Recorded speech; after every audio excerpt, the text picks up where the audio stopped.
Olá, pessoal, boa tarde a todos. Vamos dar aqui início à nossa mais uma atividade da teleeducação. O tema de hoje é abordagem diagnóstica e terapêutica da crise hipertensiva.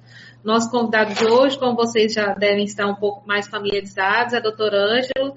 Ele é doutor em cardiologia pela USP e médico da CESAB e professor adjunto da UFRB. Então, o doutor Ângelo, ele é um médico que está acompanhando aqui no Telesaúde também as atividades do telediagnóstico e ao longo desse ano desenvolveu, então, web palestras voltadas para essa temática. E hoje estamos trazendo aí um pouco mais sobre a hipertensão. Então, vou conduzir a palavra para o doutor Ângelo e boa web palestra para todos. Boa tarde a todos, espero que estejam me ouvindo bem. E hoje nós vamos conversar um pouco sobre a hipertensão arterial, mas no que toca especificamente à crise hipertensiva.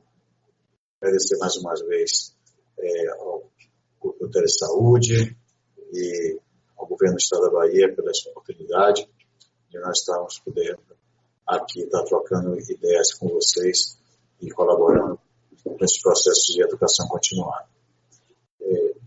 Na realidade, como vocês bem sabem, nós tentamos pautar o máximo possível os nossos temas para as questões da atenção básica.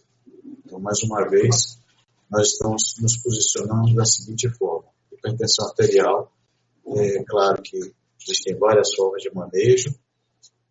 Dentro da hipertensão arterial, existe a crise hipertensiva. E vamos tentar entender um pouquinho melhor o que é que nós chamamos de crise hipertensiva e buscar entender como fazer essa abordagem dentro da atenção básica, tanto do ponto de vista diagnóstico quanto do ponto de vista terapêutico. Não só porque a atenção básica é muitas vezes a porta de entrada do paciente na rede de atendimento, mas também porque a atenção básica é onde nós devemos fazer a prevenção, assim como a atenção básica é aquele local onde nós devemos ter as nossas primeiras condutas em relação a esses pacientes. E esses pacientes, se bem conduzidos desde o início, nós temos certamente uma possibilidade de um melhor prognóstico. Então, apenas lembrando alguns dados da epidemiologia da hipertensão arterial como um todo, né? Que são dados da Sociedade Brasileira de Cardiologia, das últimas diretrizes da Sociedade Brasileira de Cardiologia, onde nós sabemos de que a hipertensão arterial ela atinge aproximadamente 32,5% dos brasileiros, aproximadamente 36 milhões de pessoas, sendo uma importante causa, né, de internação hospitalar. Observe que, embora exista um declínio, né, dessa frequência de internação de 98 para cada 100 mil habitantes no ano 2000, caindo para quase a metade em 2013, mas ainda são níveis considerados elevados. E a mortalidade do paciente com hipertensão arterial continua sendo muito alta. Portanto, é uma doença importantíssima do ponto de vista de nós buscarmos a sua abordagem terapêutica adequada. Dentro da hipertensão arterial, a crise hipertensiva, ela acontece em aproximadamente 0,5% de todos os atendimentos de emergência hospitalar. Então, se nós pegarmos todas a emergência hospitalar e buscarmos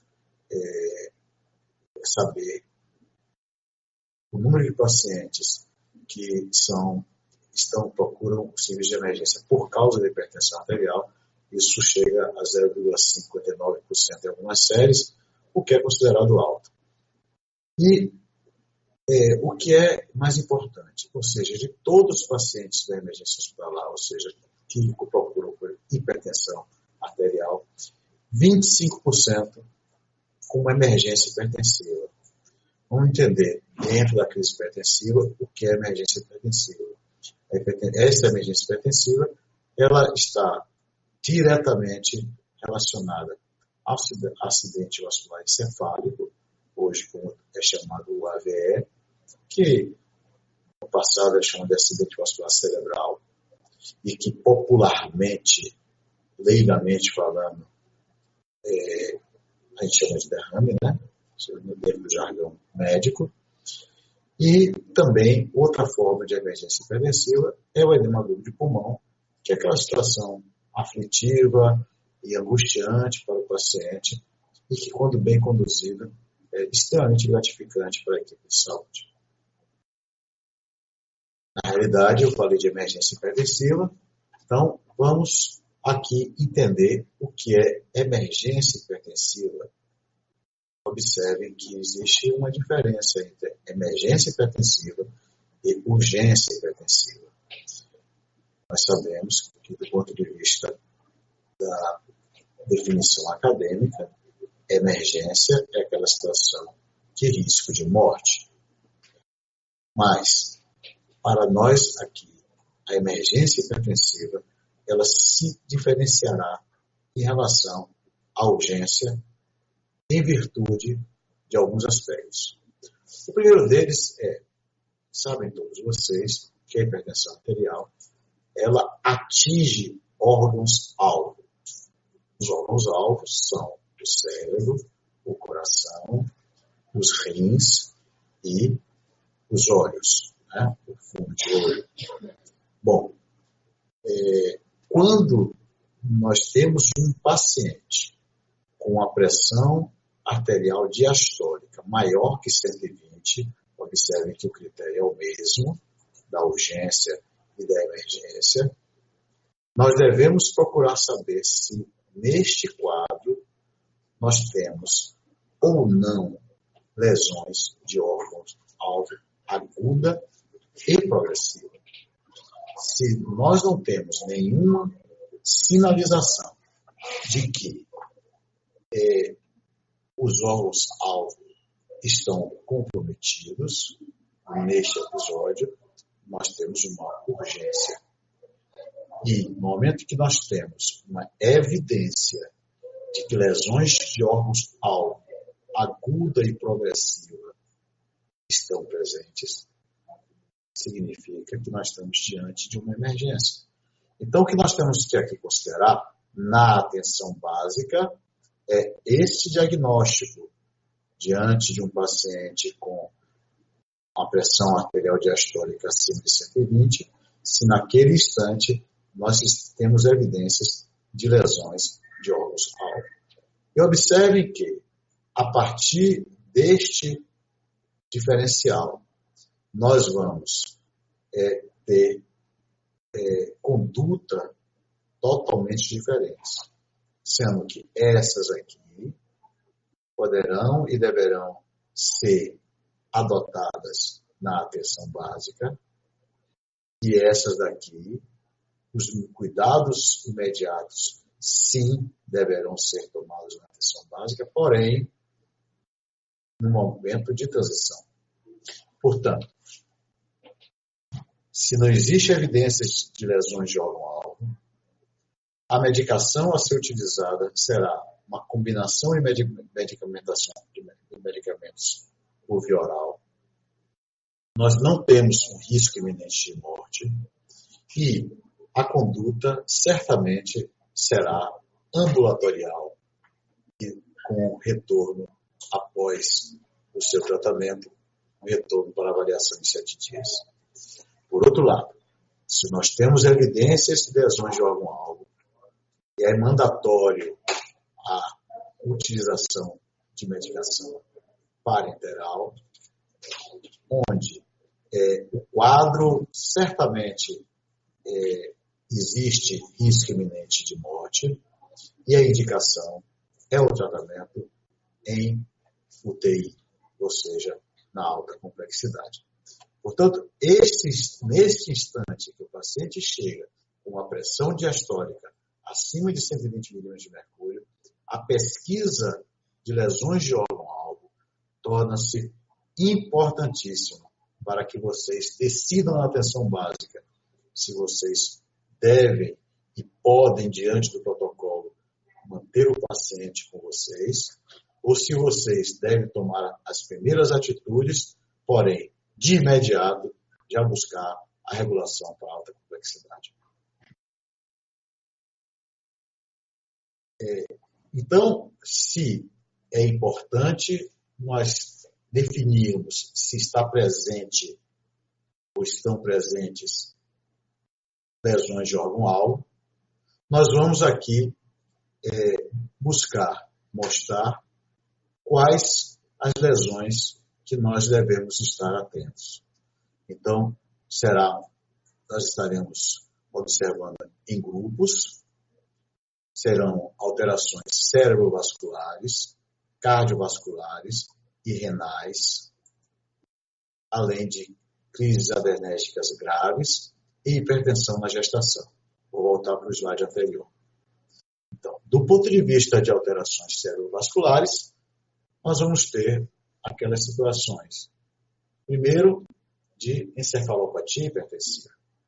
O que é encefalopatia hipertensiva? É a situação diante de uma pressão arterial diastólica acima de 120 milímetros de mercúrio, uma intensa cefaleia, podendo também ser manifestada como dor na nuca, podendo haver alguns quadros, né, de torpor, algum quadro de manifestações cerebrais que sejam transitórias. Uma segunda forma de alteração de órgão-alvo cerebrovascular é a chamada hemorragia intracerebral. Situação de extrema gravidade, né, onde normalmente o quadro é um quadro agudo e de perda de função sensorial e muitas vezes o paciente entrando em coma rapidamente. Outras hemorragias cerebrais perifericamente ao cérebro, como as chamadas hemorragias subaracnoides, aquelas hemorragias que estão ali próximo do cérebro, mas não necessariamente dentro do cérebro propriamente dito. E os quadros de acidente vascular isquêmico, que são aqueles quadros que podem ser transitórios ou permanentes, mas de espasmos e que levam a situações de isquemia de algum hemisfério cerebral, alguma região do cérebro, levando naturalmente a déficits motores ou déficits de função. Do ponto de vista, então, diante de um paciente com hipertensão arterial acima de 120 milímetros de mercúrio, se nós temos alterações ou de intensa cefaleia ou de alterações do sistema nervoso central, seja da fala, seja da parte motora, seja da marcha, seja de qualquer outro aspecto que lhe sugira que nós estamos diante de um paciente neurológico, nós já temos, então, configurado, deixou de ser urgência para ser emergência. Do ponto de vista das alterações cardiovasculares, ou seja, das evidências da presença de lesões de órgão-alvo, ou órgão-alvo, o coração, ou sistema cardiovascular, nós temos algumas situações. A primeira delas é dissecção aguda da aorta. Dissecção aguda da aorta é aquela situação em que a aorta, ela tem a sua parede ela tem 3 camadas, a parietal, a adventícia, a muscular e o endotélio, e em virtude de um rompimento de um desses segmentos, nós vamos ter a formação, a dissecção dessas camadas fazendo com que o sangue ele penetre entre uma camada ou outra da parede da aorta, fazendo a chamada dissecção aguda da aorta.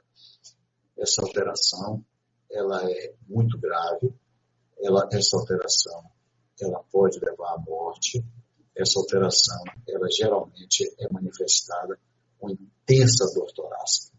Um paciente com hipertensão arterial e que apresente dor torácica forte, nós devemos pensar na possibilidade de dissecção aguda da aorta. Uma outra situação é a situação do edema agudo do pulmão, com insuficiência ventricular esquerda. Sabem vocês que a hipertensão arterial ela é uma doença que ela pode, ao longo do tempo, afetar o funcionamento do coração.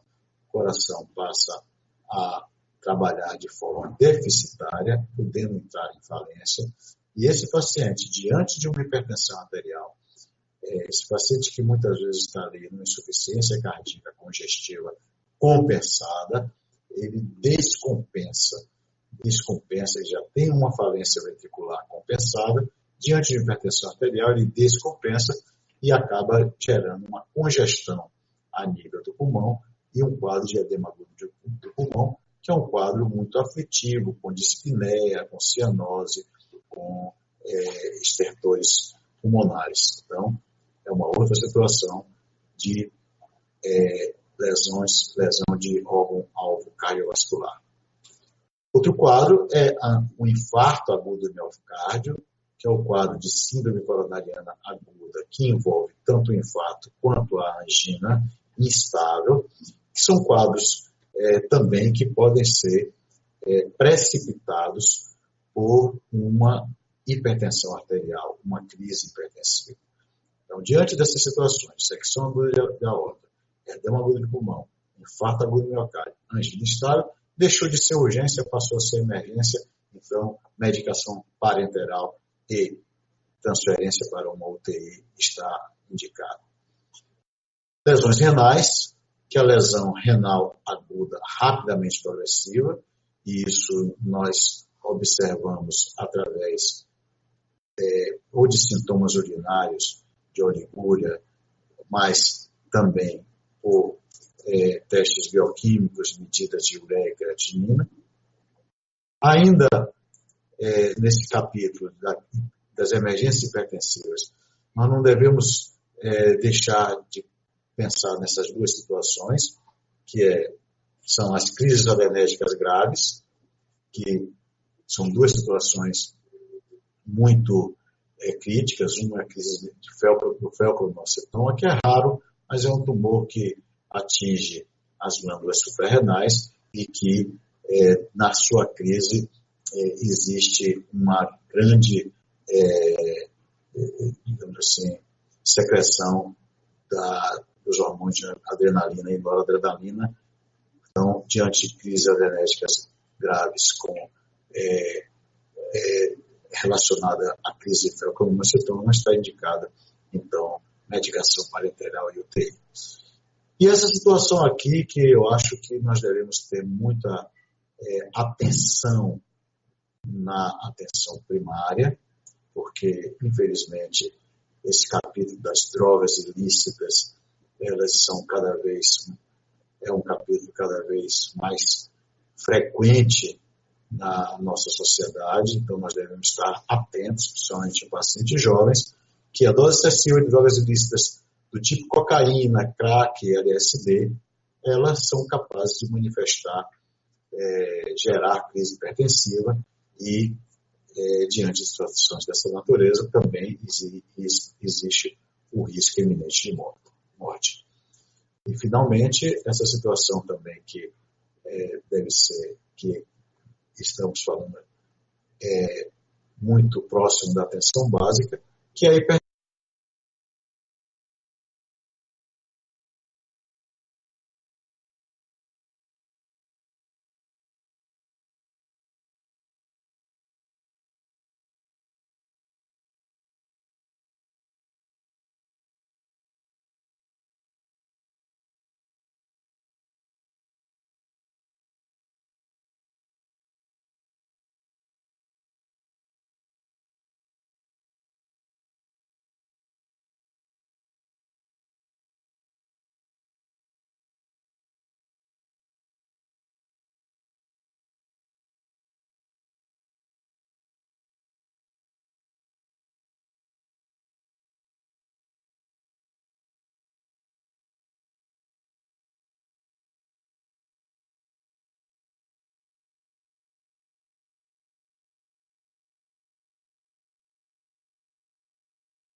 Sem som, agora com som.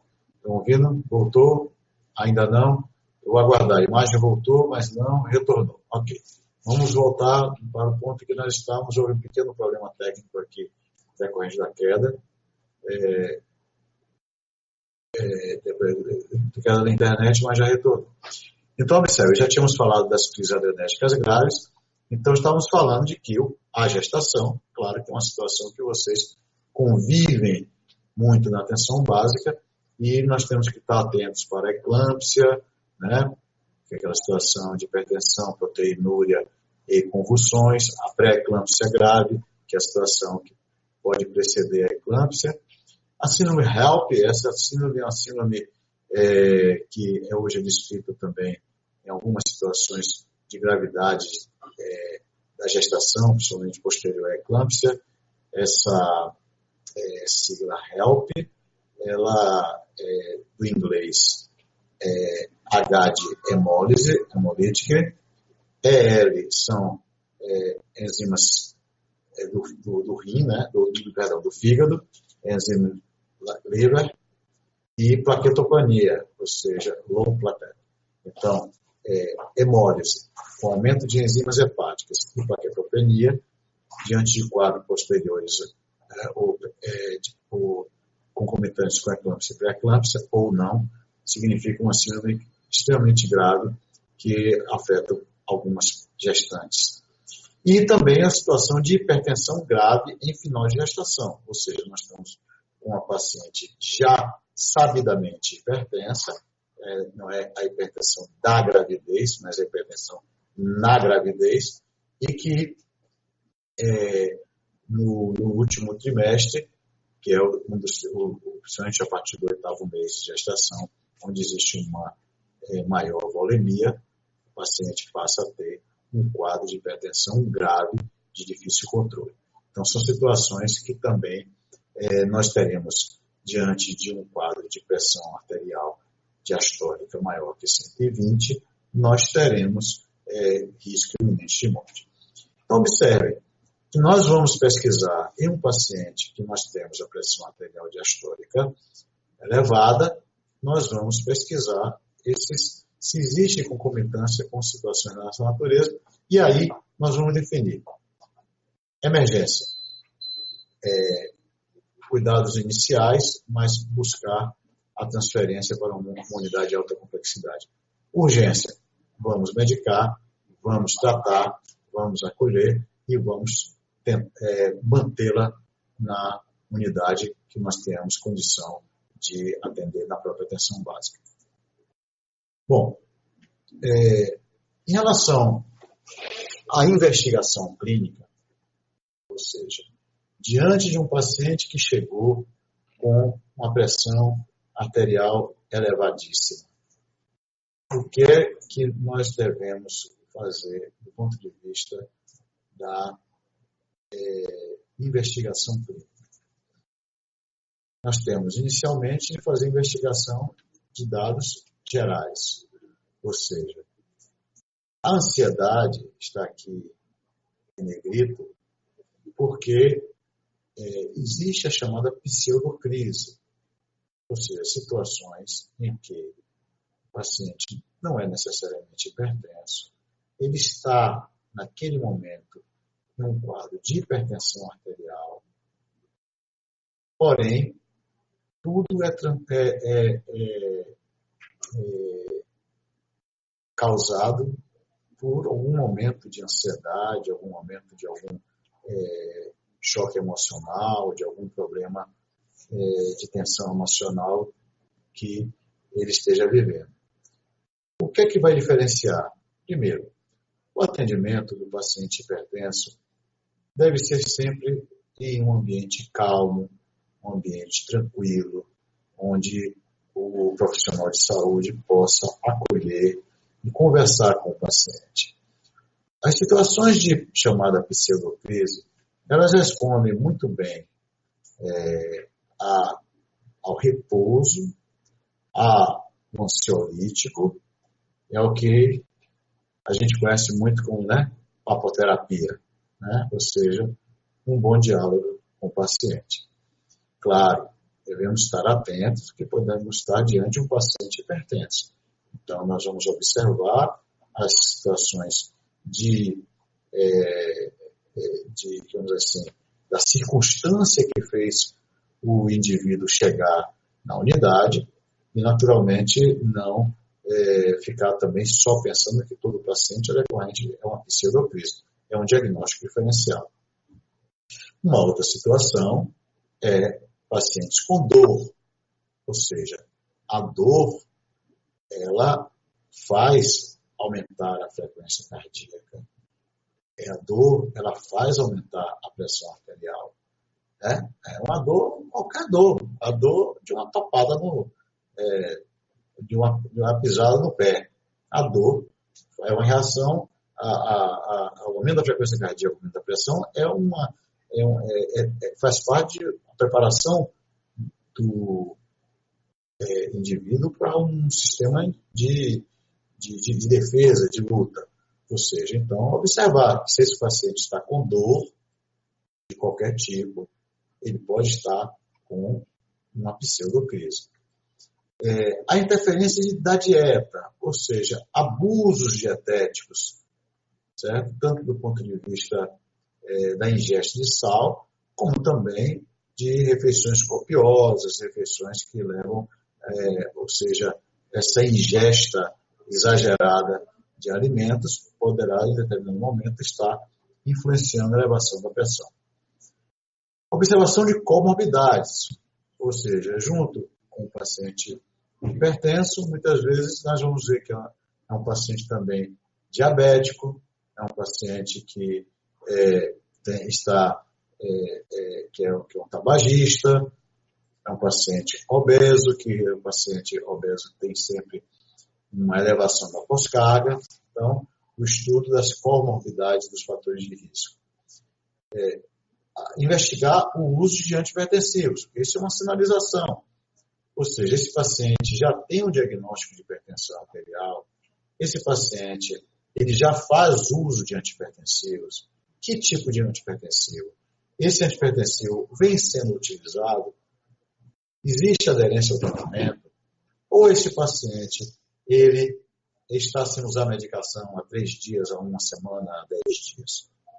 Então, o antihipertensivo ele é uma medicação de forma a ser utilizada continuada e dificilmente o paciente hipertenso ele pode suspender a sua medicação, principalmente sem orientação de um profissional de saúde.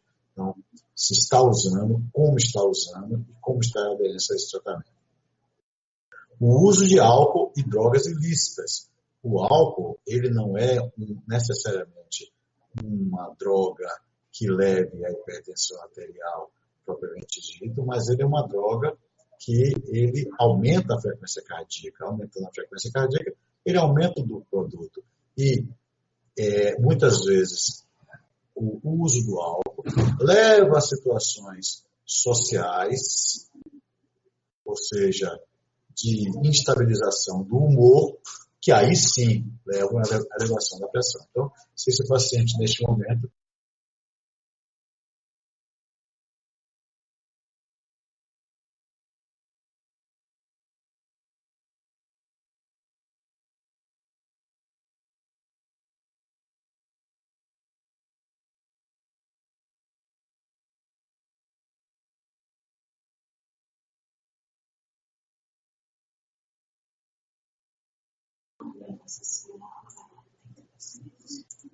a internet? Não, a internet quer dar melhor, está tendo algum problema.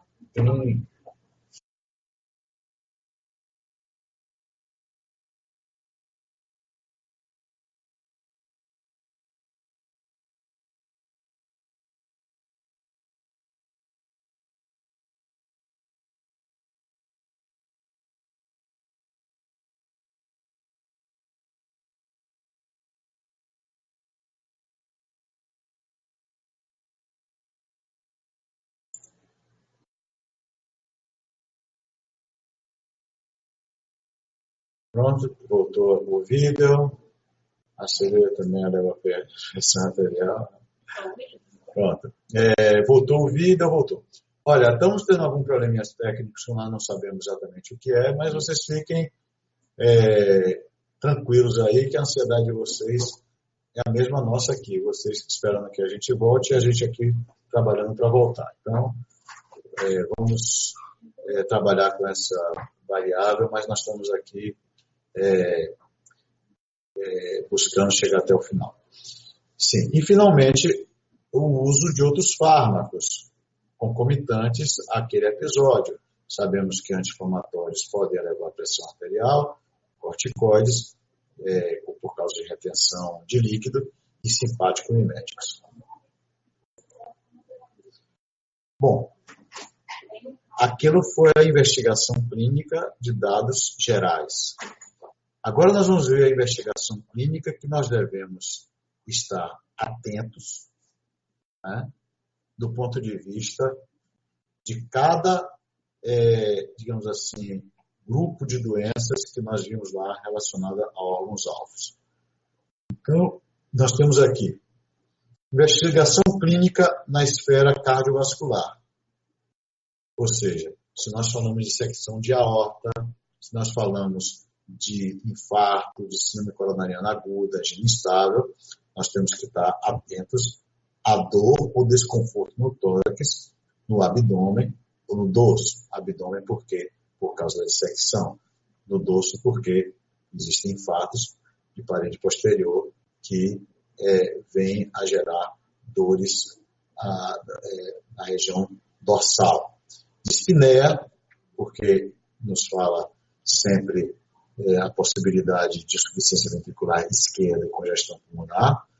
Fadiga, que é um dos sinais de insuficiência cardíaca. A tosse, principalmente se essa tosse é uma tosse produtiva e repentina, porque isso nos fala a favor de insuficiência ventricular esquerda. E do ponto de vista do exame físico, a frequência cardíaca elevada em situações de concomitância de hipertensão arterial e o ritmo cardíaco, porque a dificuldade do coração trabalhar, aumento da pós-carga, pode levar também a alterações do ritmo cardíaco, uma descompensação geral do sistema cardiovascular. Presença de sopros cardíacos e vasculares podem estar presentes, estase jugular, que pode estar presente quando existe congestão, principalmente do coração direito, e congestão pulmonar, abdominal e periférica. Então, observe que eu estou falando de anamnese e de exame físico voltado para o sistema cardiovascular, um pouco mais pautado aqui agora para nos dizer que se o paciente é hipertenso, está com a pressão acima de 120 por 80, está com a pressão diastólica acima de 120 e apresenta algo desta natureza, nós devemos suspeitar de que está havendo uma lesão de órgão-alvo.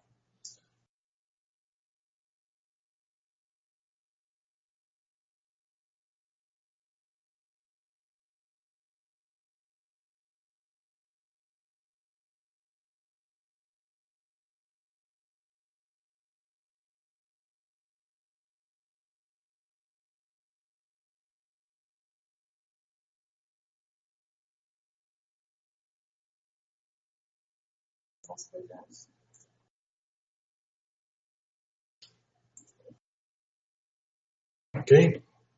Bom, diante de anamnese, caiu, não voltou, eu acho que já voltou. Então, diante de anamnese, sinais e sintomas relacionados ao sistema cardiovascular, claro que nós vamos pensar em buscar alguma ajuda de exames complementares. Eu sei que alguns deles, vocês não dispõem da atenção básica, mas é minha obrigação aqui estar falando. O eletrocardiograma, nesses casos, sempre é muito útil, se vocês tiverem à disposição, deve ser utilizado. A saturação de oxigênio ajuda na condução do paciente. E, claro, esse paciente ele tem indicação de fazer, além do eletrocardiograma, um raio-x de tórax, um ecocardiograma. São já exames aqui já é um exame na média complexidade, que vocês podem não estar disponível, mas diante dessa situação, foi o que eu falei, diante dessa situação, a referência já é para encaminhar o paciente para a alta complexidade. De qualquer sorte, vale a pena referir, principalmente se vocês têm um laboratório à disposição, de que os marcadores de necrose em casos de dor precordial e o paciente crise hipertensiva deve ser solicitado, o hemograma, o LDH, que é a enzima hepática, e esses exames que são exclusivos da alta complexidade, a angiotomografia e a ressonância magnética. Do ponto de vista neurológico, o que é que nós temos que estar atentos? É o exame neurológico, ou seja, as queixas de tontura e cefaleia, alteração de visão, audição ou fala, elas devem ser, nós devemos estar atentos, que pode sinalizar de que nós temos lesão do sistema nervoso, naturalmente nível de consciência ou coma, agitação, delírio ou desorientação, déficits focais, rigidez de nuca e convulsão. Ou seja, paciente com pressão arterial diastólica acima de 120 mm de mercúrio e com sinais ou sintomas neurológicos, nós temos aqui um forte indício de que existe lesão de órgão-alvo, e aí, no caso, nós estamos diante de uma emergência hipertensiva e não uma urgência hipertensiva. Então, a indicação é buscar a regulação, os exames complementares que são utilizados, a tomografia, a ressonância magnética e punção lombar. Do ponto de vista que nós temos uma noção se existe lesão dos rins, uma investigação renal e geniturinária, ela é pertinente, onde nós devemos buscar conhecer as alterações no volume ou na frequência miccional, o aspecto da urina, porque a urina poderá nos gerar um aspecto de proteinúria ou de, como está aqui mencionado, de hematúria, a presença de edema, né? Lembrando que o edema pode estar mais localizado nos membros inferiores do paciente que deambula, mas também no paciente acamado, deve ser pesquisado na região sacral, sinais de desidratação e ausculta, ou a palpação de massas ou ausculta de sopros abdominais. Esses são os sinais e sintomas que nos levam ao diagnóstico de nós estarmos com lesão de órgão-alvo na esfera renal. Os exames complementares, esses certamente vocês têm mais facilidade na atenção básica, que é o sumais de urina, a ureia, creatinina, sódio, potássio e cloro, e a gasometria nem sempre é disponível, mas também seria para o segmento do paciente instável. A fundoscopia, ou oftalmoscopia. Este é uma ferramenta propedêutica que deveria, ou deverá, ou deve estar sempre presente na atenção básica. Ou seja, o médico generalista, o médico clínico, o médico da atenção básica, no nosso ponto de vista, ele tem a obrigação de conhecer, de saber identificar, fazer um fundo de olho que possa reconhecer pelo menos os sinais, as alterações mais, digamos assim, frequentes, ou pelo menos as situações que não se deixa nenhuma dúvida. Ou seja, o papiledema é de fácil reconhecimento, hemorragias de fundo de olho, exudados e alterações nos vasos, como cruzamentos arteriovenosos patológicos, espessamento da parede arterial e aspecto em fio de prata ou cobre. Bom, saindo da emergência para a urgência hipertensiva, ou seja, aí eu estou diante do paciente que efetivamente nós vamos atendê-lo na atenção básica. Ou seja, a emergência nós vamos atendê-lo, dar as medidas de suporte e buscar, na medida do possível, a regulação. Na urgência, nós vamos atendê-lo, identificar que não existe sinais e sintomas de lesão de órgão-alvo, e aí nós vamos manter esse paciente sob a orientação dos profissionais da atenção básica. Mais uma vez, o ambiente calmo, afastar a pseudocrise através do repouso, ou analgésicos, ou até o uso de ansiolíticos. E as medicações a serem utilizadas é o captopril, que tem uma utilização muito eficiente, o captopril, principalmente o uso sublingual, a clonidina, que tem um efeito muito bom, e em algumas situações o beta-bloqueador, principalmente naquelas situações onde a frequência cardíaca está elevada. Aqui fica uma observação de que, na atualidade, a nifedipina ou nifedipino está proscrito, que significa proibido. Está aqui apenas para chamar a atenção. O nifedipino foi uma medicação que na década de 90 ele foi lançado, e a medicação sublingual, principalmente o líquidozinho sublingual, que vem em cápsula, colocado embaixo da língua, tinha um efeito maravilhoso do ponto de vista da redução da pressão.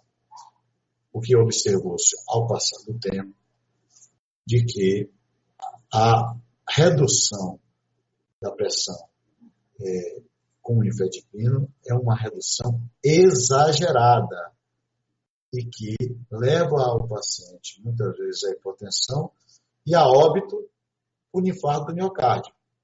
Então, aqui não é uma indicação, é uma contraindicação de uma medicação que é extremamente, exageradamente efetiva.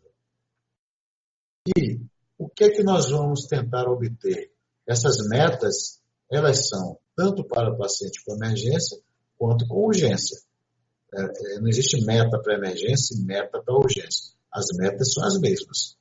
Ou seja, tentar reduzir a pressão arterial em 25% já na primeira hora, reduzir a pressão arterial para permanecer abaixo de 160 por 110 de 2 a 6 horas e que a pressão esteja preferencialmente abaixo de 135 por 85 nas 24 a 48 horas do início dos sintomas, no início do quadro, no início, ou melhor, do momento do diagnóstico. Então, meta para a primeira hora, meta para de 2 a 6 horas e meta para 24 a 48 horas. Naturalmente, esse monitoramento nós devemos fazer com retorno de 7 dias e vocês devem estar atentos, caso vocês não estejam conseguindo atingir essas metas, é um parâmetro que algo a mais nós deveríamos estar buscando. Existem, voltando à emergência hipertensiva, situações especiais que eu já mencionei de uma forma geral, mas que vale a pena nós estarmos lembrando e ratificando. Ou seja, o acidente vascular encefálico, ele pode ser hemorrágico ou isquêmico. O hemorrágico, ele é geralmente mais grave, de pior prognóstico. isquêmico, ele é também importante e leva, ele pode ser transitório ou com sequela. Quando ele é com sequela, geralmente ele afeta, na maioria das vezes, 80% das situações, o hemisfério cerebral esquerdo, consequentemente com hemiplegia, monoplegia ou hemiplegia à direita.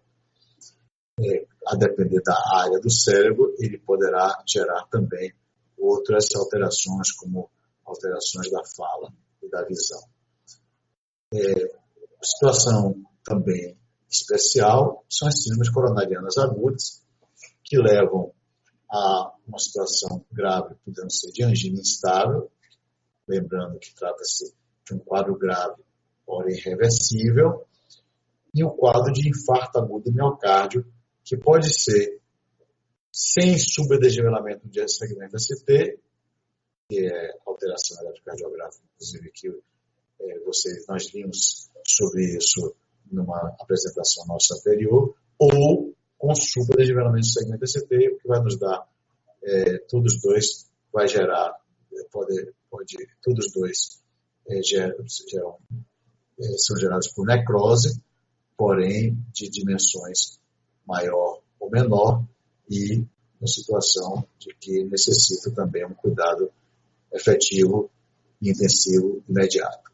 O edema agudo de pulmão, que nós já falamos, a dissecção aguda da aorta, que nós falamos, o uso de substâncias ilícitas, e aí eu vou chamar mais uma vez a atenção da cocaína, do crack, das anfetaminas, do êxtase e do LSD, o êxtase, inclusive, além de arritmias, além de alterações metabólicas, e pode gerar também rabdomiólise.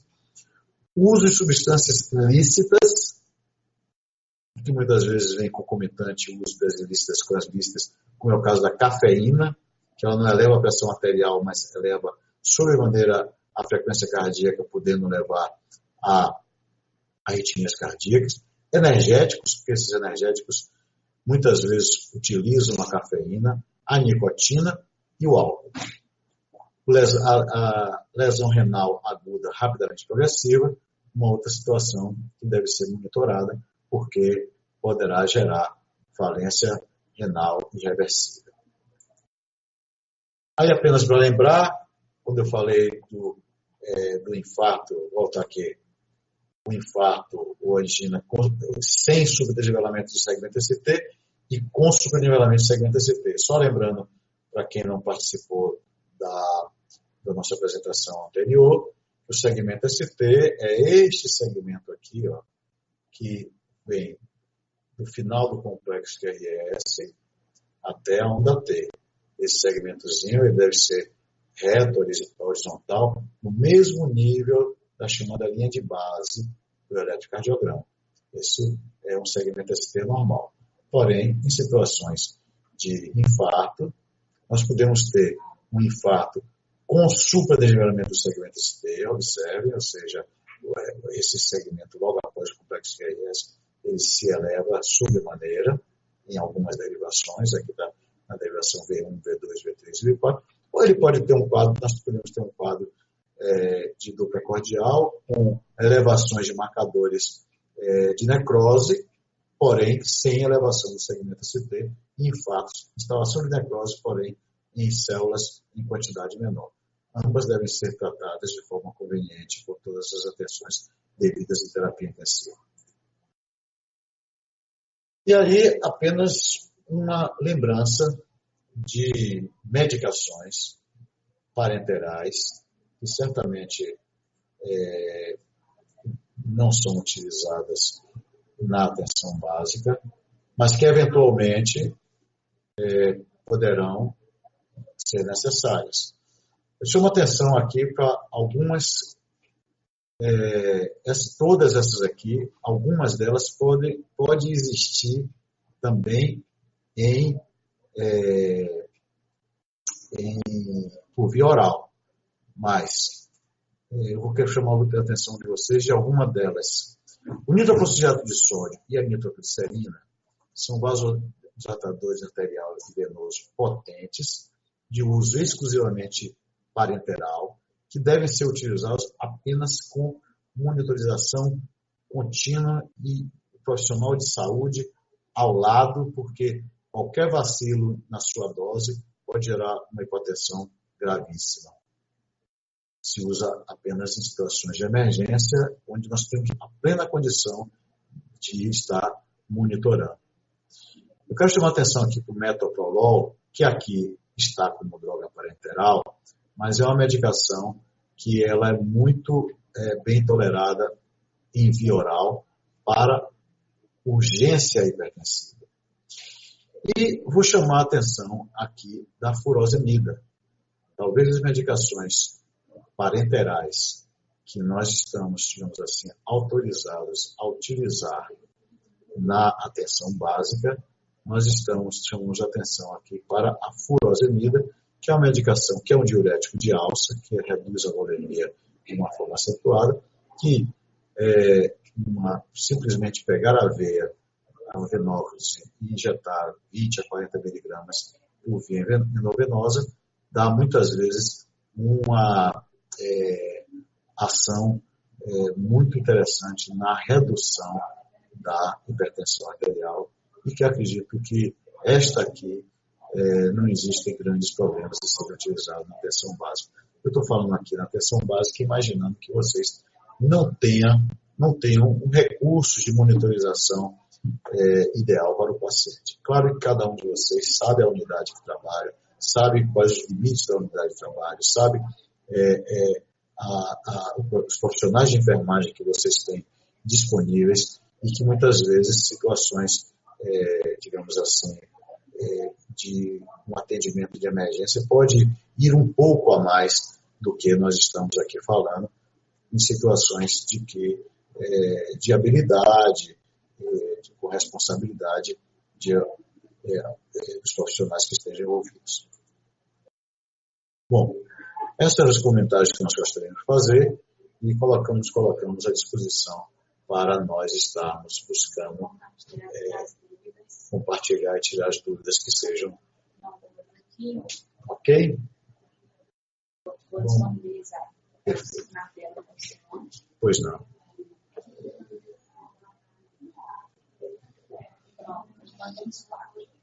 Bom, temos aqui 4 perguntas. Atualmente existe alguma droga mais moderna, além da metildopa, indicada pela hipertensão em gestantes?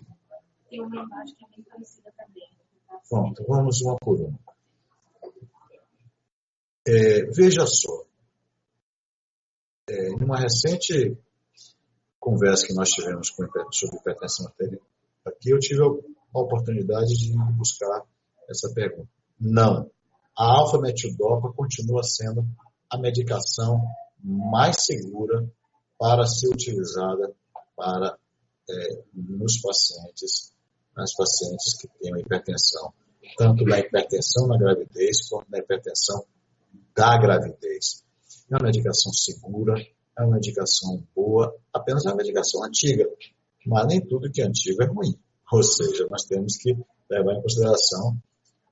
Existem alguns ensaios com outras medicações, principalmente beta-bloqueador, mas a metildopa ainda continua sendo a mais frequentizada.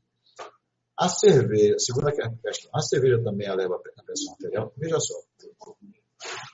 A gente precisa ver o seguinte, a cerveja, ela em determinado momento da sua ingesta, ela aumenta a volemia. Porém, se nós temos um rim funcionando efetivamente, a cerveja ela estimula o hormônio antidiurético e ela leva exatamente a urinar. Ou seja, ela por si só, ela não é ela que vai elevar a pressão arterial. Ela deve ser evitada porque, no primeiro momento, ela aumenta a volemia e ela também, em virtude do álcool, ela também pode aumentar a frequência cardíaca. E aumentando a frequência cardíaca, ela naturalmente ela acaba aumentando o duplo produto. O que eu gosto muito de chamar a atenção em relação à cerveja, em relação ao álcool como um todo, essa droga ilícita, mas que acaba gerando uma série de mazelas na nossa sociedade, é de que o uso do álcool e a cerveja ela é muito consumida no nosso meio. Ela leva à perda da censura. Ou seja, o indivíduo está bem, está equilibrado, está com a sua resistência cardíaca equilibrada, com a hipertensão arterial equilibrada, e de repente ele não vai tomar uma cerveja, ele vai tomar 10 cervejas. E o que é que vai acontecer? Ele vai certamente sair daquela situação de regime. Ele muitas vezes ele vai se alimentar copiosamente, com o tiragosto, que invariavelmente é salgado. Então, você não muda um hábito isoladamente. Um hábito sempre vem amarrado com o outro, né?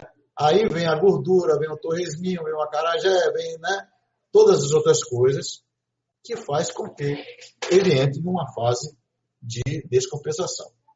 Então, essa pergunta, eu vou dizer para vocês, a cerveja também leva a pressão arterial? Eu vou responder em algumas circunstâncias, sim, mas não em virtude do uso efetivo exclusivamente da cerveja. Terceira pergunta. Quais as diferenças básicas entre eclâmpsia, pré-eclâmpsia e hipertensão arterial grave na gestação? Sinais e sintomas. Veja só, a eclâmpsia é um quadro grave, muito bem definido por hipertensão arterial, perca proteica, proteinúria, certo? Podendo essa proteinúria gerar edema e convulsões. Quadro grave que pode levar à morte.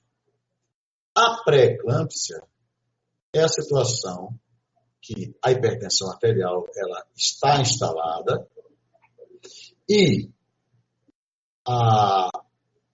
existe a proteinúria, mas você não tem a situação de convulsão. A eclâmpsia e a pré-eclâmpsia, nós temos que perceber que ela é decorrente da presença da placenta. Ela está presente na gravidez, mas é uma paciente que não tem hipertensão antes da gravidez. Eclâmpsia e pré-eclâmpsia, nós temos uma situação enquadrada em uma paciente que não tinha nenhum histórico de pressão arterial, de hipertensão arterial.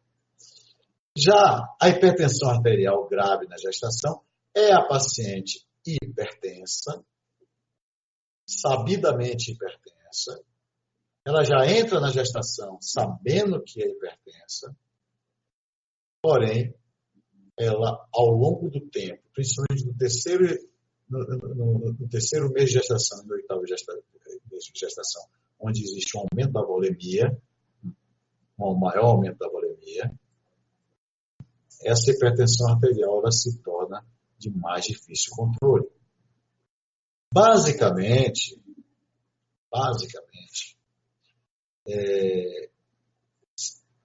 essas situações, ela não está associada à proteinúria, muito menos à convulsão.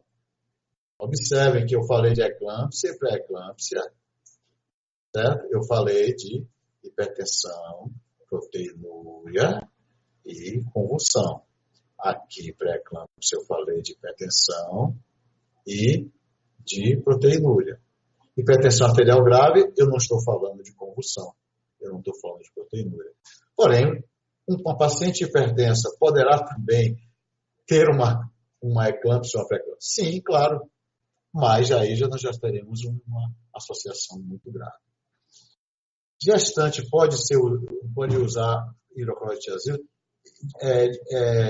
Melhor não.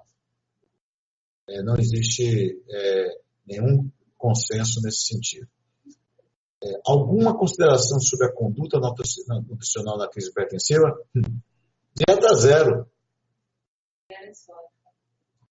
Crise hipertensiva é um quadro de urgência onde, em determinado momento, pode haver a passagem da urgência para a emergência. São algumas horas que estão ali de instabilidade. Nesse momento, dieta zero na crise hipertensiva.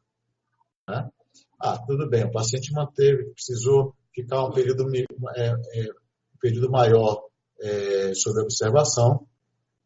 Então, preferencialmente, nós utilizemos alimentos sem sal e, preferencialmente, iniciando pela dieta líquida, né? Apenas para poder hidratar o paciente.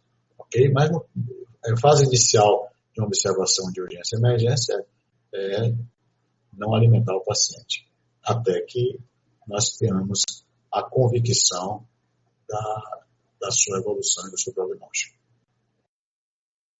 Muito obrigado pelas perguntas. Eu acho que foram perguntas extremamente elucidativas, ou seja, que criou situações de a gente poder estar adentrando um pouquinho nos temas. E eu fico feliz em mais esse encontro com vocês.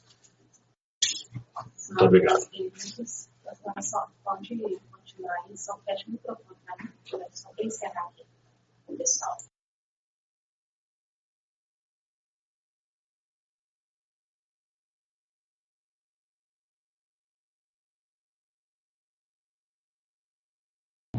Bom, pessoal, estamos encerrando aqui então mais uma atividade. Gostaria de agradecer a participação de todos os profissionais que estiveram aqui conosco. Agradecer ao Dr. Ângelo por mais esse momento aqui com a gente. E lembrando que essa próxima quinta-feira a gente continua com as nossas atividades de teleeducação. O próximo tema é estratégias para o cuidado e acompanhamento do adolescente, né? Então a gente já convida, deixa esse convite aqui para vocês. Essa web vai ser o início de várias outras que nós estaremos trazendo junto, em parceria com a DGC e com o Ministério Público, onde a gente estará abordando vários temas relacionados ao acompanhamento do adolescente na atenção básica, na atenção primária. Então, não deixe de participar e divulgue aí também junto à sua equipe, os outros profissionais de saúde. Muito obrigada a todos e vou colocar aqui também o link para vocês solicitarem a declaração de participação e até a próxima web palestra. Boa tarde.